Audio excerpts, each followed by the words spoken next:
നമസ്കാരം, ഞാൻ Aarathi. Chemmanur international jewellers Kaumudi ഹെഡ്ലൈൻസിലേക്ക് സ്വാഗതം.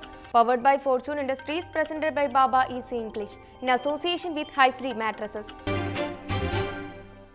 എതിരാളിയെ തേടി. രാഷ്ട്രപതി സ്ഥാനാർത്ഥി നിർണയത്തിലെ ദളിത് കാർഡ് തന്ത്രം വിജയിക്കുമെന്ന വിശ്വാസത്തിൽ ബി.ജെ.പി. മുന്നണിക്ക് പുറത്തുനിന്നും പ്രതീക്ഷിക്കുന്ന പിന്തുണയിൽ വിജയം അനായാസമാകുമെന്ന് കണക്കുകൂട്ടൽ. രാംനാഥ് കോവിന്ദിന്റെ സ്ഥാനാർത്ഥിത്വത്തിൽ ഇടഞ്ഞു നിൽക്കുന്ന ശിവസേനയുടെ നിലപാട് ഇന്നറിയാം. അതേസമയം ദളിത് നേതാവിനെ സ്ഥാനാർത്ഥിയാക്കിയുള്ള ബി.ജെ.പിയുടെ അപ്രതീക്ഷിത നീക്കത്തിൽ പകച്ച് പ്രതിപക്ഷം. ഗോവിന്ദിനെ എതിരിടാൻ മറ്റൊരു ദളിത് സ്ഥാനാർത്ഥിക്കായുള്ള തിരച്ചിലിൽ കോൺഗ്രസ്. സ്ഥാനാർത്ഥിത്വ വിഷയത്തിൽ തീരുമാനമെടുക്കാൻ പ്രതിപക്ഷ കക്ഷികളുടെ യോഗം മറ്റന്നാൾ. ബി.ജെ.ഡി. പിന്തുണ ഉറപ്പിച്ച കോവിന്ദിനെ അണ്ണാ-ഡി.എം.കെയും പിന്തുണയ്ക്കുമെന്ന് പ്രതീക്ഷ. ജെ.ഡി.യു, എൻ.സി.പി, ബി.എസ്.പി കക്ഷികളും എൻ.ഡി.എ സ്ഥാനാർത്ഥിക്ക് പിന്തുണ നൽകുമെന്ന നിഗമനം. എതിർ സ്ഥാനാർത്ഥിയെ നിർത്തി മത്സരം രാഷ്ട്രീയമാക്കാൻ ഉറച്ച് സി.പി.എം. മൂർച്ച കൂട്ടി മുഖപത്രം. പുതുവൈപ്പ് സംഭവത്തിൽ പ്രതിപക്ഷ പ്രതിഷേധം ശക്തമാകുന്നതിനിടെ പോലീസ് നടപടിക്കെതിരെ ആഞ്ഞടിച്ച് സി.പി.ഐ. പുതുവൈപ്പിൽ സംഭവിച്ചത് സർക്കാരിന്റെ വിശ്വാസ്യതയ്ക്ക് കളങ്കം വരുത്തിയെന്ന് മുഖപത്രത്തിൽ വിമർശനം. സർക്കാർ നയം വികൃതമാക്കിയ പോലീസുകാർക്കെതിരെ നടപടി വേണം. എൽ.ഡി.എഫിന്റെ പോലീസ് നയം പ്രസ്താവനയിലല്ല പ്രവൃത്തിയിലൂടെ ബോധ്യപ്പെടുത്താൻ മുഖ്യമന്ത്രി തയ്യാറാകണമെന്നും ജനയുഗം.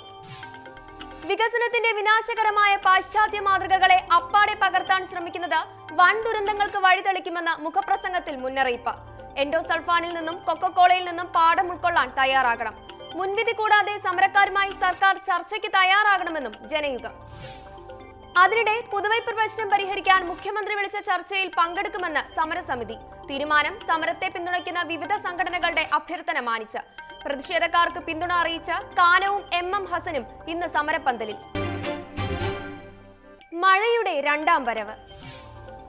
2 ദിവസത്തിനകം മൺസൂൺ വീണ്ടും സജീവമാകുമെന്ന ആശ്വാസ മുന്നറിയിപ്പുമായി കാലാവസ്ഥാ കേന്ദ്രം. അറബിക്കടലിൽ ന്യൂനമർദ്ദം രൂപപ്പെടുന്നതും കാത്ത് കേരളം. ഇക്കുറി കാലവർഷം റെക്കോർഡ് മഴ നൽകുമെന്നായിരുന്നു പ്രവചനമെങ്കിലും ജൂൺ 1 തുടങ്ങിയ മഴ നീണ്ടുനിന്നത് ദിവസങ്ങൾ മാത്രം. ഇടുക്കി അണക്കെട്ടിന്റെ വൃഷ്ടിമേഖലയിൽ 3 ആഴ്ചക്കിടെ ലഭിച്ചത് 181 മില്ലിമീറ്റർ മഴ മാത്രം.